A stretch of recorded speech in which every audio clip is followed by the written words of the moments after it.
بسم الله الرحمن الرحيم الحمد لله وبه نستعين على أمور الدنيا والدين والصلاة والسلام على رسول الله وعلى آله وصحبه ومن والاه أما بعد رب اشرح لي صدري ويسر لي أمري واحلل عقدة من لساني يفقه قولي.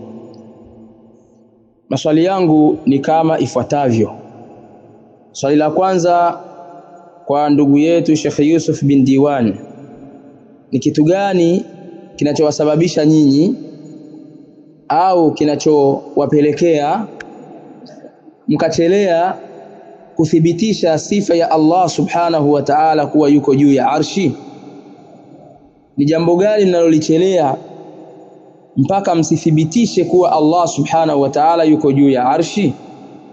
Na je, kuna salafi yeyote aliyewatangulia katika kupinga huko?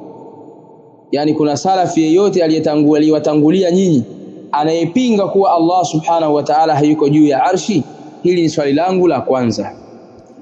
Swali langu la pili, sisi sote waislamu tunaamini, kuanzia mimi na yeye Sheikh Yusuf bin Diwan na wengineo katika waislamu, tunaamini kuwa Allah anasikia na anaona, na sifa zake ni za tangu, hazijatanguliwa na kutokuwepo, na sifa zake za Allah ni za dhati, kwa maana ni za dhati yake Allah jalla wa ala, kwa maana yuko nazo Allah subhanahu wa ta'ala tangu. Na tunaamini kuwa Allah alikuwepo na hakukuwa na kitu chochote isipokuwa yeye Allah subhanahu wa ta'ala peke yake. Je, kabla ya kuumba kitu chochote Allah alikuwa akisikia nini na akiona nini? Hali ya kuwa vitu vya kusikika na kuonekana havipo? Majibu yake atakayatoa ikiwa ni sahihi ndiyo majibu yetu katika uluullahi ta'ala. Suala la tatu, mkisema Allah alikuwepo na yupo, je, huko kuwepo kwake Allah subhanahu wa ta'ala ni kiumbe? Yani ile alwujud, wujudullahi ta'ala, huko kuwepo, hiyo sifa ya kuwepo hiyo ni kiumbe au ni sifa yake Allah subhanahu wa ta'ala? Kama utatujibu kuwa ni sifa ya Allah jalla wa ala, je, viumbe hawana sifa ya kuwepo? Kwa maana viumbe wao hawana alwujud, hawana kule kuwepo? Wanadamu, majini na vinginevyo katika viumbe, je, hawapo? Kama Allah kwamba yupo, basi na viumbe je, hawapo? Ili tusije tukawa tunamfananisha Allah na viumbe wake, kwa sababu Allah yupo na viumbe wapo, hivyo wakawa wanashirikiana katika alwujud. Kwa hivyo basi swali langu nalijenga hapo kwamba je, huko ile alwujud, wujudullahi ta'ala, huu uwepo wa Allah ni kiumbe au ni sifa? Na kama ni sifa, je, viumbe hawapo, hawana sifa ya kuwepo?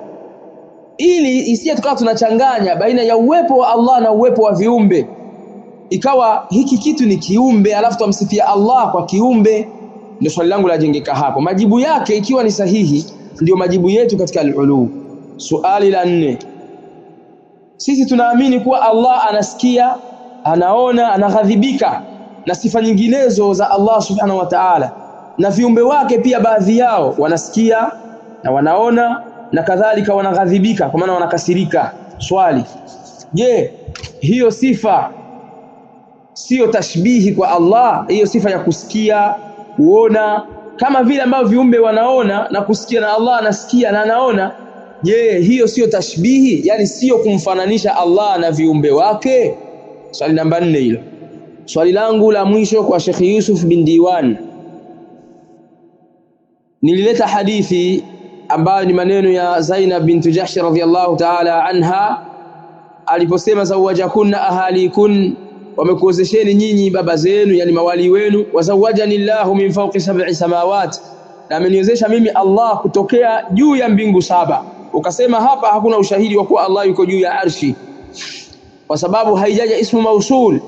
Lau kama ingekuja alladhi fawqa 7 samawat ingesilihi. Mimi nikaleta athari nyingine ya Abu Bakar radhiyallahu ta'ala anhu inda mauti nabii sallallahu alayhi wasallam, alipotoa khutba katika mazungumzo yake akasema Abu Bakar radhiyallahu anhu kwamba na ikiwa mnaimwabudu ni yule ambaye yuko juu ya mbingu, alladhi fi samaa, ambaye yuko juu ya mbingu.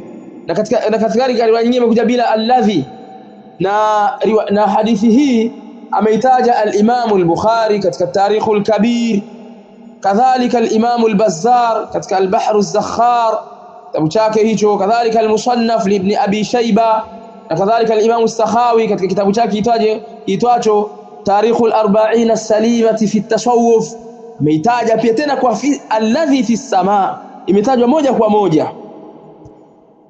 Kwa hiyo baadhi ya riwayat imekuja imesharih alladhi moja kwa moja katika riwaya Abu Bakar radhiallahu anhu, na ulipotaka kuidhoofisha jana tukakwambia hapana, sio dhaifu hii, tukakutajia ushahidi. Swali langu, je, umekubali kuwa Allah yuko juu ya arshi? Kwa kuwa hapo imekuja ismu mausul ambayo ulikuwa waidai katika ile hadithi ya Zainab bintu Jahshi radhiyallahu ta'ala anha, ile ambayo imekosekana kule imekuja huku. Hilo la kwanza. Lakini pia tukakupa ushahidi wa Abdullah ibn Abbas aliposema kana Allahu ala al-arshi qabla an yakhluqa shay'a, alikuwa Allah yuko juu ya arshi kabla ya kuumba kitu chochote. Hizo zote zinaonyesha kwamba Allah yuko juu ya arshi. Kadhalika kutajia maneno ya Ka'b al-Ahbar katika tabi'un, alielezea kwamba Allah yuko juu ya arshi.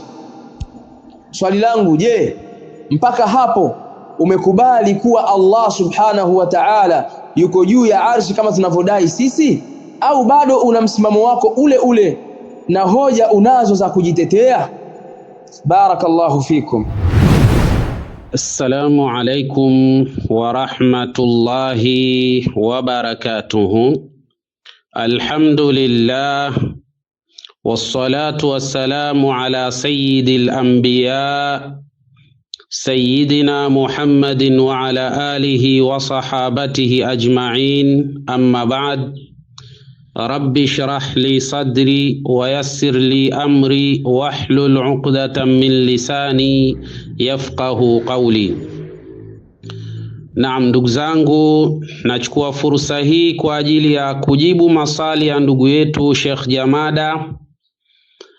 Mashaallah, maswali ameuliza mazuri sana, na ingawa nilitaraji katika majibu yake aliyojibu, sijaona jibu hata moja katika yale niliyouliza.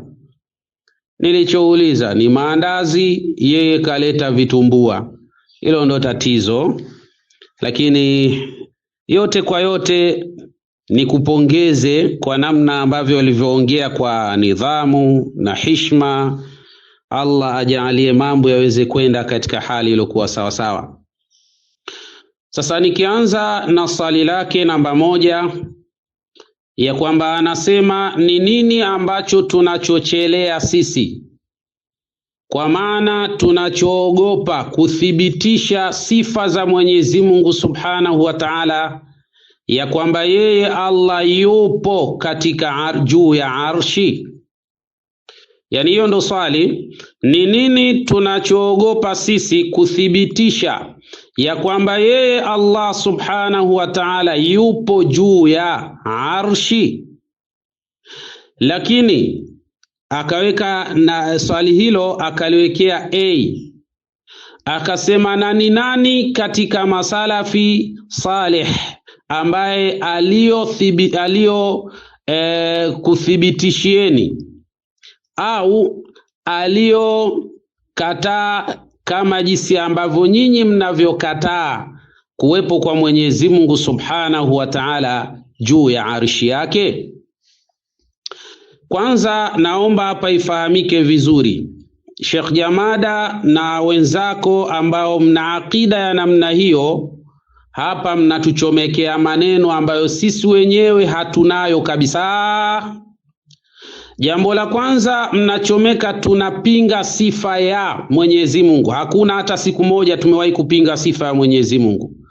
Tunachopinga sisi ni zile tafsiri zenu za dhawahiri, tafsiri ambazo lau zikitafsiriwa kwa tafsiri hizo zitaleta kitu kinachoitwa tajisimi kwa Mwenyezi Mungu. Maana yake lazima mtakuwa mmempa mwili Mwenyezi Mungu Subhanahu wa Ta'ala, na kuwa na sifa ya mwili Mwenyezi Mungu Subhanahu wa Ta'ala ni jambo mustahil kabisa kwake Allah Subhanahu wa Ta'ala. Tunachopinga sisi ni kusema Mwenyezi Mungu yupo juu ya arshi kwa dhati yake, yani yeye mwenyewe kwa dhati yake yupo juu ya arshi. Hayo maneno sio sahihi, na yoyote yule ambaye ana itikadi hiyo ni hatari sana katika dini tukufu ya Kiislamu.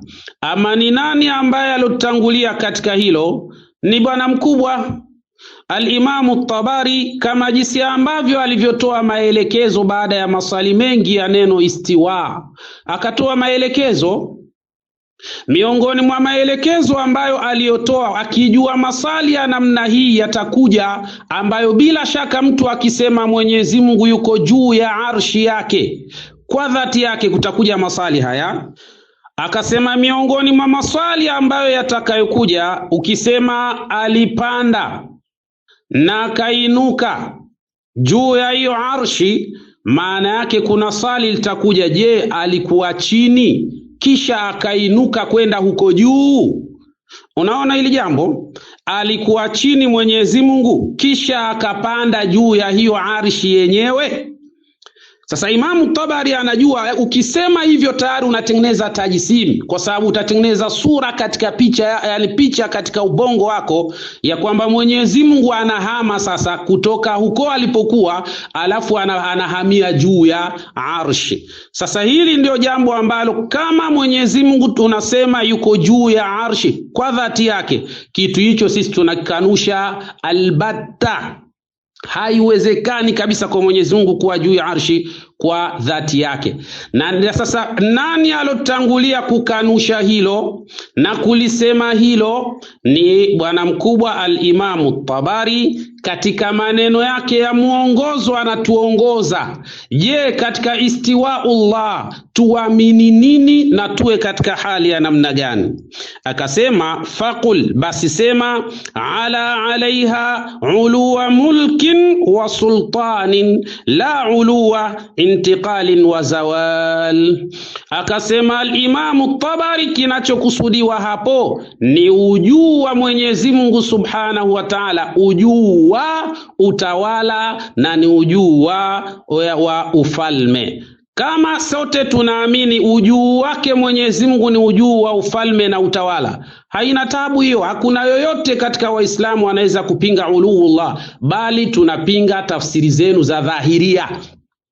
Kama jinsi ambavyo alivyosema Al-Imamu Tabari, tumemuona toka juzi namna jinsi ambavyo ameeleza kwa ufasaha, akaweka fi'lul amri lilirshad, kwa maana kitendo cha kuamrisha kinachoonyesha kuwaongoza watu katika lilio sawa sawa. Ukisema Allah Subhanahu wa Ta'ala yupo juu, ujuu wa ufalme na utawala, hakuna maswali hapo yatakayoweza kujitokeza. Lakini ukisema ala alaiha, amepanda juu na akainuka, basi swali litakuja, alikuwa chini? Kwa mujibu wa mwenyewe Al-Imamu Tabari, alikuwa chini huyo Mwenyezi Mungu kisha akainuka. Kwa hiyo kwa mazingira hayo, kama Mwenyezi Mungu yuko hivyo kwa mujibu wa namna mnavyosema Sheikh Jamada na wenzako, kama alikuwa chini kisha akapanda juu ndio kapatikana hiyo istiwa, subhanallah, basi huo ni mtihani mkubwa, na huyo sasa atakuwa ni kiumbe wa kawaida na sio Mungu tena. Sifa za uungu anapoteza kwa kuwa na hali za namna hiyo. Sasa tunaogopa nini? Tunaogopa kumtia Mwenyezi Mungu mwili, tunaogopa kumtia Mwenyezi Mungu tashbihi. Kwa hiyo yoyote ukimwona anasema Mwenyezi Mungu yupo juu ya arshi kwa dhati yake, kamtia Mwenyezi Mungu mwili, huyo kamtia Mwenyezi Mungu mfano, kwa sababu arshi ni sehemu na kiumbe anapatikana katika sehemu. Arshi ni sehemu na kiumbe anapatikana katika sehemu. Kwa hiyo ukimchukua Mwenyezi Mungu kamweka juu ya arshi, tayari wewe umempa Mwenyezi Mungu eneo, na kwa kumpa Mwenyezi Mungu eneo ni sawa na useme Mwenyezi Mungu ni kiumbe wa kawaida tu. jambo ambalo bila shaka subhanallahi amma yushrikun, Allah subhanahu wa ta'ala ametakasika na yale ambayo watu wanamshirikisha kwayo. Kwa hiyo hayo ni majibu yangu kiufupi sana ya kwamba tunachelea nini? Tunachelea kumpa Mwenyezi Mungu maumbile, kwa sababu Mwenyezi Mungu kishamweka sehemu tayari ana maumbile huyo, na tayari anafanana na kiumbe, na kwa kule kufanana na kiumbe basi tena anakuwaje Mwenyezi Mungu? Ndio maana tunarudi katika tafsiri ya al-Imam at-Tabari, faqul ala alaiha uluwa mulkin wa sultani. Hilo sisi hatuna tatizo nalo, ila ukisema kwa dhati hilo tunalipinga na tunalikanusha 100%, kwa sababu si katika taratibu wala si katika akida za Kiislamu. Naam, ndugu zangu, insha Allah nimemsikiliza al-akhi Sheikh Jamada katika swali la pili. Mashaallah. Swali zuri mashaallah. Anasema Allah subhanahu wa ta'ala anasikia na anaona. Na sote sisi Waislamu tunaamini ya kwamba Mwenyezi Mungu subhanahu wa ta'ala anasikia na anaona. Na sisi tunamwambia hasa ndivyo ilivyo. Sote Waislamu tunaamini kabisa Mwenyezi Mungu subhanahu wa ta'ala anasikia na anaona. Sasa swali likaja, je, Mwenyezi Mungu subhanahu wa ta'ala kabla hajaumba chochote, je, alikuwa anaona nini na alikuwa anasikia nini? Hiyo nini unayoisema hiyo ndio alikuwa akiona yeye Allah subhanahu wa ta'ala, na hiyo nini unayoisema wewe ndio alikuwa akisikia yeye Allah subhanahu wa ta'ala. Hiyo nini ndio alikuwa akiona, na hiyo nini ndio alikuwa akisikia yeye Allah subhanahu wa ta'ala. Bas ni hiyo tu. Yani hao ndio majibu sahihi. Hiyo nini unayosema alikuwa akiona nini, hiyo nini hiyo ndio alikuwa akiona, na alikuwa akisikia nini, hiyo nini hiyo ndio alikuwa akisikia yeye Allah subhanahu wa ta'ala. Lakini kadhalika alikuwa anajiona mwenyewe na anajisikia mwenyewe pia, si ndio? Alokuwepo mwenyewe na hakuna chochote, basi anajiona mwenyewe na anajisikia yeye mwenyewe Allah subhanahu wa ta'ala. Majibu sahihi kabisa hayo, wala hayana shida katika hilo. Sasa Allah subhanahu wa ta'ala yuko peke yake, hakuna chochote, alafu yeye Allah subhanahu wa ta'ala unataka aone nini? Alikuwa anajiona mwenyewe na anajisikia mwenyewe, na hiyo nini ndio mwenyewe, na hiyo nini ndio mwenyewe. Hiyo kusema anasikia nini ndio yeye mwenyewe Mungu, na hiyo kusema anaona nini ndio yeye mwenyewe Mungu. Aya, habari imekwisha hiyo, kifo cha kawaida kabisa hilo swali al-akhi Sheikh Jamada. Naam, ndugu zangu, inshallah tunaendelea na majibu yetu kwa ndugu yetu Sheikh Jamada. Katika siku ambayo ananifurahisha ni siku ya leo.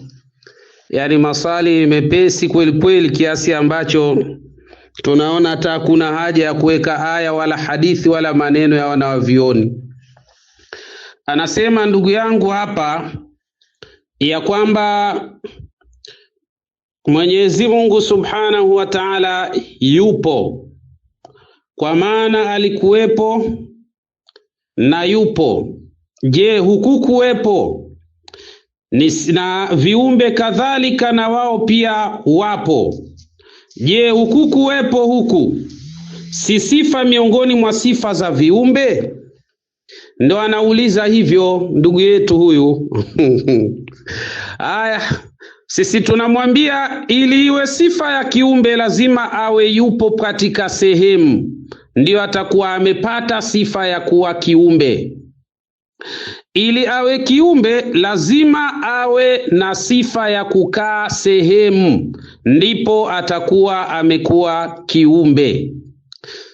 Bila ya kuwa na sehemu hawezi kuwa kiumbe.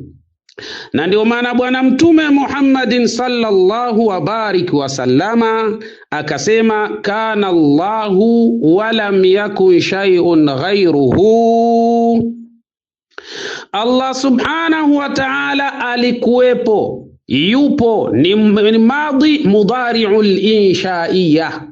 alikuwepo, yupo na ataendelea kuwepo Allah subhanahu wa ta'ala. Sasa kinachomtofautisha baina yake uwepo wake na uwepo wa viumbe, ili awe kiumbe anategemea lazima awe amekaa mahala au awe na sehemu, huyo ndio atakuwa kiumbe. Lazima ategemee kiumbe, kiumbe lazima kitegemee kiumbe. Ndiyo mambo jinsi yanavyokuwa, na ndio maana tunasema siku zote, nyinyi mnaposema kuwa Mwenyezi Mungu yupo juu ya arshi, yupo juu ya arshi, maana yake mmemfanya Mwenyezi Mungu Subhanahu wa Ta'ala kuwa kiumbe, kwa sababu mmeshampa sehemu au mahala pa kukaa au pa kuishi au pa kuwa anapopatikana. Kwa hali hiyo sasa itabidi abebe sifa ya kuwa kiumbe, kwa sababu mmempa sehemu mkasema yupo juu ya arshi. Sasa hapo atapata sifa ya kiumbe, na ndicho tunachogombania hapa au tunachojadili hapa. Ni kwamba tunajadili sisi tunasema Mwenyezi Mungu yupo bila ya sehemu. Hiyo ndiyo inaomtofautisha Mwenyezi Mungu Subhanahu wa Ta'ala na viumbe wake. Sisi viumbe wake tupo kwenye sehemu, yeye Allah Subhanahu wa Ta'ala yupo bila ya sehemu. Hii ndio tofauti kubwa, kwa sababu kiumbe lazima awe anategemea kiumbe, lazima ategemee kiumbe. Lakini kadhalika muumba yeye hategemei kiumbe. Sasa kwa hali hiyo, sasa kwa kuwa nyinyi ndio mnaosema Mwenyezi Mungu yupo juu ya arshi, nyinyi ndio mmempa sifa ya kiumbe, na kwa kuwa mmempa sifa ya kiumbe, subhanallahi amma yasifun, Allah Subhanahu wa Ta'ala ametakasika na sifa ambazo nyinyi mmekuwa mkimsifia nazo. Sifa za viumbe ndio mnampa Mwenyezi Mungu Subhanahu wa Ta'ala. Kwa hiyo lau kama ingebaki vile alivyosema Mtume Muhammad, kana Allahu wa lam yakun shay'un ghayruhu, Allah Subhanahu wa Ta'ala alikuwepo na hakukuwa na kitu kingine chochote. Hiyo ndo sifa ya Mwenyezi Mungu. Mungu yupo bila ya sehemu, na kwa kuwepo bila sehemu ndipo kuna mtofautisha Mwenyezi Mungu na viumbe katika hali za namna hiyo, insha Allah. Taib, swali la 4, ndugu yangu Sheikh Jamada anasema Allah Subhanahu wa Ta'ala anasikia na anaona, na hata viumbe wengine tukiwemo sisi tunasikia na tunaona. Je, hii sio tashbihi ya kumfananisha Mwenyezi Mungu Subhanahu wa Ta'ala na viumbe wake? Ya salam, hii sio tashbihi al-akhi Sheikh Jamada, sio tashbihi kabisa. Sisi viumbe tunasikia bil alati wal jawarih, yani sisi viumbe tunasikia kwa vyombo maalum au viungo maalum vilivyoumbwa naye yeye Allah Subhanahu wa Ta'ala katika kuyasikia hayo viungo maalum ambavyo bila shaka vinavyosikilizia. Tunasikia sisi wanadamu kwa zile khawasul khams, hisia 5. Kwa maana ili kiumbe aweze kusikia ni zile hisia 5 ziwe zimefanya kazi, jambo ambalo ni mustahil kwa Mwenyezi Mungu Subhanahu wa Ta'ala. Allah anasikia bila ya masikio, lakini sisi tunasikia kwa masikio. Kwa hiyo hapo ni tofauti kubwa sana baina ya kiumbe na baina ya muumba. Kiumbe anasikia kwa kutumia masikio, lakini Allah Subhanahu wa Ta'ala anasikia bila jawarih, bila ya viungo. Allah Subhanahu wa Ta'ala yuko hivyo. Sasa na kadhalika Allah anaona bila ya macho, kwa maana Allah Subhanahu wa Ta'ala hatazami hivi kwa macho kama jinsi ambavyo mmekuwa mkizitafsiri aya hizo kimakosa, yani kama vile Mungu ni mtu tu au ni kiumbe tu mwingine hivi. Wallahi ni hatari sana. Allah Subhanahu wa Ta'ala anasikia, lakini Allah Subhanahu wa Ta'ala hana masikio. Allah Subhanahu wa Ta'ala anaona, lakini Allah Subhanahu wa Ta'ala hana macho. Kiumbe anasikia kwa kutumia masikio, anaona kwa kupitia macho. Anachukia yani kiumbe pale ambapo yani katika figo ya mwanadamu kuna ghudda, kuna tezi inaitwa al-ghuddatul kadhariya, ambapo mwanadamu anapoona au akasikia au akahisi kitu kinachomuudhi, basi ile tezi huwa inatoa aina ya homoni inaitwa al-adrenaline. Homoni hiyo inatonea katika damu pap. Baada ya kutonea katika damu, tayari ule mzunguko wa damu unatengeneza hasira. Baada ya unabadilika ghafla. Ukishabadilika ule mfumo wa damu ghafla, tayari mwili unapata joto, macho yanakuwa mekundu, ndio mtu anashindwa kuziwia zile hasira zake, kwa sababu anaqilul asabi wakati huo zinakuwa ziko high speed, na kuna wakati zinaweza zikashindwa hata kutafsiri kilicho ndani ya mwili. Sasa mapito haya kwa Mwenyezi Mungu Subhanahu wa Ta'ala ni mustahil. Yani sivyo kabisa yalivyo kwa Allah Subhanahu wa Ta'ala. Kwa mazingira hayo Allah anasikia si kwa masikio kama ulivyo wewe mwanadamu, na Allah anaona si kwa macho kama ulivyo wewe mwanadamu. Hiyo ndiyo tofauti baina ya kusikia kwa Allah Subhanahu wa Ta'ala na tofauti baina ya kuona kwa viumbe wake na kusikia kwa viumbe wake. Kwa hiyo kuna tofauti kubwa sana. Hakuna hata mfanano katika hilo. Ila ukisema Mungu ana mkono au ana masikio, anasikia kwa masikio, anasikia kwa macho, hapo umemfananisha Allah Subhanahu wa Ta'ala, na ndicho tunachokipinga kwenu al-akhi Sheikh Jamada. Nyinyi mnatafsiri mambo hivyo, matokeo yake mnamfanya Mwenyezi Mungu kama kiumbe wa kawaida, jambo ambalo ni hatari sana katika akida ya dini tukufu hii ya Kiislamu. Naam ndugu zangu, swali la 4 ambalo limeletwa na ndugu yetu Sheikh Jamada. Kwanza amekuja kuongea mambo ambayo si ya kweli. Si ya kweli kivi? Anasema ya kwamba Sheikh Yusuf Diwani alitueleza katika ile hadithi, yani ile athar, ya kwamba ile athari kuwa haikuwa sahihi, lakini tumemthibitishia kwamba ile ni athari sahihi. Maneno si ya kweli haya. Si ya kweli kabisa, kwa sababu ukitazama ameleta ye kitabu Tahdhib, akaja akapitia katika maneno haya ambayo aliyosoma hapa, kayasoma kiujanja, alafu ilipofikia pale katika sehemu sasa ambayo italeta maswali kwake, akakimbia akaanza kuleta yani maneno ambayo bila shaka hayataalaki na kile ambacho tunachokielezea hapa. Twende sambamba ndugu zangu. Narudia tena, athari ile ni athari ambayo imechomekwa ndani yake mikono. Imechomekwa mikono ndani yake, kwa maana hilo neno fi sama halimo katika athar. Na ndio maana ukimtazama bwana mkubwa al-Imam al-Bukhari hakuiweka katika sahihi yake, hakuiweka kabisa. Sasa kwa nini ameiona hadithi kwa kuwa ni sahihi na asiweke katika sahihi yake? Bila shaka ina tatizo hiyo hadithi. Sasa basi katika mazingira hayo sasa yeye akasoma katika tahdhib, kisha akaja waqala an-Nasai, na akasema al-Imam an-Nasai laysa bihi ba's, hakuna ubaya kwa mtu huyo ambaye ni Muhammad ibn Fudail. Kisha baada ya hapo akasema waqala Abu Daud kana shi'iyan muhtariqan, alikuwa ni Shia aliyobobea katika ushia wake. Ala, kwa hiyo kumbe tunaona ndugu zangu hawa wanachukua akida yao kutoka kwa Shia. Subhanallah, leo wanachukua akida kutoka kwa nani? Kwa Shia. Hii ni hatari sana ndugu zangu. Yani huyo ambaye alikwambieni fi sama alikuwa ni mshia. Wadhakarahu Ibn Hibban fi thiqat, Ibn Hibban akamtaja katika thiqa, alafu akafanyaje? Waqala, na akasema hivi, kana yaghlu fi tashayyu'i, alikuwa anafanya ghulu huyu mtu, yani anachupa mipaka katika masala ya ushia wake, anachupa mipaka. Na yeye mwenyewe al-akhi Sheikh Jamada alisema katika klipu zake zilizotangulia huko, alisema wazi kabisa ya kwamba huyu alikuwa na makosa katika akida. Ndio huyo anakuleteeni masala ya kiakida, alafu mnachukua, wakati mwenyewe umekiri alikuwa na makosa na zalal nyingi katika masala ya kiakida. Kwa hiyo ndugu zangu, bila shaka athari hii haiko sahihi, haijasihi.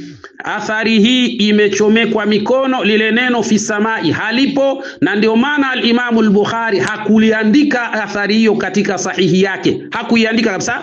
maneno aliyoandika katika sahihi yake neno fi samai hakuna, na nitaiweka hapa kwa faida ya watu waweze kurejea. Kwa hiyo maneno nasema tukaisahihisha, huo uongo, hujasahihisha chochote hujasahihisha. Na huyu mtu anaonekana ana matatizo, Muhammad ibn Fudail, ndio maana Imamu al-Bukhari hakumweka katika sahihi yake. Hapa tu kwenyewe ukitazama, angalia watu wanavyogongana kuhusiana na mtu huyu. Wengine wanasema thika, na wengine wanasema hapana, huyu alikuwa ni mtu anaghulu, amechupa mipaka. Wengine wanasema mpaka ikafikia wakati, ukija chini hapo utakwenda kwa Hamza, anasema waqara alqiraat, na alisoma visomo vingi ala Hamza, kwa Hamza azziya. Waqala Ibn Sa'd, na anasema Ibn Sa'd kana thiqa, sikiliza, alikuwa ni thiqa, suduqan, mkweli, suduqan kathira alhadithi, mwenye hadithi nyingi, mutashayya, na alikuwa ni mtu mshia kweli kweli. Wa ba'dhum la yuhtaju bihi, na baadhi ya wana wa vioni hawachukui hoja kutoka kwake. Maneno hayo ya kitabu hicho alichokileta, kurasa hiyo aliyoileta. Kwa nini usisome mpaka ukafikia huku? Yani ni mtu ambaye hoja hazichukuliwi kwake. Sasa inakuwaje katika masala ya kiakida? Jamani, kuweni makini na hizi mnazoambiwa kuwa ndio ushahidi. Ni hatari sana ndugu zangu. Kwa hiyo yale maneno ambayo anasema tumeisahihisha, tumemuonyesha usahihi wake, sio kweli. Hakuna usahihi katika hiyo athar. Hiyo athari ina shida. Ndio maana al-Imamu al-Bukhari hakuiweka katika sahihi yake. Maana yake ina tatizo. Haya, ukizitazama zilizomo katika sahihi ya Bukhari utabaini kwamba neno hilo fi samai hakuna, na tunarejea tena kusema ni neno lilochomekewa kwa lengo la kutimiza yale makasidi yenu. Kwa hiyo inshallah Mwenyezi Mungu atulinde na tunusuru. Tunaonyesha ubaya wa hiyo athari kwamba si sahihi, na hata ikitokea labda imekuwa sahihi kwa namna alivyokuwa Fudailu, yani Muhammad ibn Fudail, basi kadhalika, na hata ikitokea narudia maneno, na hata ikitokea ikawa ni sahihi kwa uwepo wa Muhammad ibn Fudail, hii haiwezi kutumika katika masala ya kiakida, imepoteza sifa. Kwa hiyo lazima tuwe makini sana na masala haya. Baadhi ya wana wa vioni la yuhtajja bihi, hawachukuli haja, yani hawachukuli hoja kutoka kwake, wala hawachukui hoja kutoka kwa Muhammad ibn Fudail, baadhi ya wana wa vioni. Sasa huyu ana makando mengi, ndio maana naona kuna wengine wanamkubali, wengine wanamkataa, basi ili mradi majambo yanakwenda katika utaratibu wa hali ya namna hii. Sasa hadithi au athari ambayo bila shaka athari hiyo inakuwa ni ya akida, alafu ichukuliwe kwa mashaka namna hii, hakuna vitu vya namna hiyo. Turudi katika Sahihul Bukhari, zipo athari sahihi kabisa.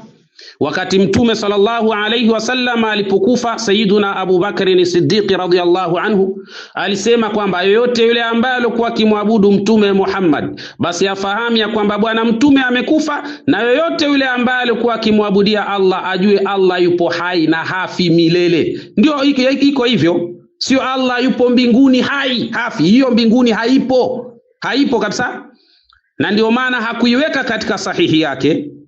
Hakuiweka kabisa katika sahihi yake. Kwa sababu gani? Ina shida, haiko sawa. Inshallah biidhnillah, na ingekuwa fursa inaweza kupatikana na kwa sababu hapa ni kujibu tu maswali, tungeenda katika hilo neno taaliqan, kama jinsi ambavyo walivyosema siku ya jana. Tungeenda katika taaliqan, alafu tukaona namna ambavyo ilivyo.